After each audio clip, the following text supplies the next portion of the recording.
प्रिय साथियों नमस्कार। आज नई दिल्ली में पेरू गणराज्य के 203वें स्वतंत्रता दिवस के कार्यक्रम में प्रतिभाग कर पेरू के राजदूत जेनियर मैनुअल पालिनिच मेलांडी जी को शुभकामनाएं दी। उत्तराखंड के कैबिनेट मंत्री आदरणीय श्री सतपाल महाराज जी ने कहा कि पेरू दक्षिण अमेरिका महाद्वीप में स्थित एक देश है जिसकी राजधानी लीमा है। यहाँ लामा और अल्पाका जैसे भेड़ के समान पालतू जानवरों में भरपूर मात्रा में ऊन पाई जाती है। जलवायु के लिहाज से उत्तराखंड के लिए भी यह जानवर बेहद लाभकारी है। पेरू का कृषि उद्योग हजारों प्रकार के लाख पदार्थों का उत्पादन करता है। उत्तराखंड और वहाँ के वातावरण में काफी समानता है। हम महाराज जी का मानना है कि हम निश्चित है कि उन फसलों का उत्पादन अपने पर्वतीय क्षेत्रों में करके किसानों की आय में कई गुना इजाफा कर सकते हैं। आपदाओं से होने वाले नुकसान की भरपाई करने वाला बजट। श्री महाराज कैबिनेट मंत्री बोले, मोदी सरकार का बजट विकसित भारत के लक्ष्य को साधना वाला है। प्रदेश के कैबिनेट मंत्री सतपाल महाराज ने प्रधानमंत्री नरेंद्र मोदी जी के 48.21 लाख करोड़ रुपए के आम बजट को विकसित भारत के लक्ष्य को साधने, नए अवसरों को सृजित करने और उत्तराखंड में प्राकृतिक आपदाओं से होने वाले नुकसान की भरपाई की चिंता करने का बजट बताया है।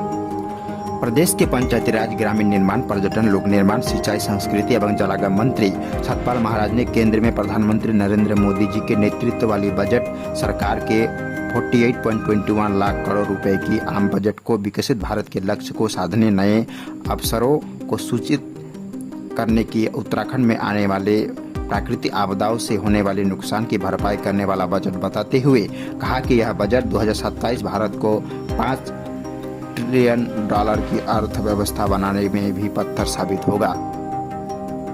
यह बजट वर्तमान चुनौतियों में निपटने के साथ साथ अगले 5 वर्षों में भावी भारत की प्रगति की एक झलक भी दिखाता है।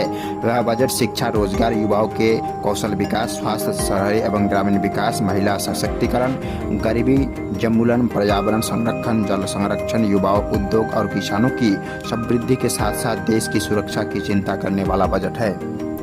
आदरणीय श्री महाराज ने कहा कि मोदी सरकार का यह बजट देश के नवाचार, शोध एवं विकास को बढ़ावा देने के अलावा देश के करोड़ों युवाओं के सपनों को इंटर्नशिप का अवसर देकर साकार करने वाला बजट है। उन्होंने कहा कि इस बजट में उत्तराखंड को पिछले वर्ष आपदाओं से हुए नुकसान की भरपाई के लिए विशेष सहायता पैकेज देने की घोषणा की है, जिसके तहत इस बजट में 86 करोड़ की प्रारंभिक धनराशि दिए जाने का प्रावधान किया गया है।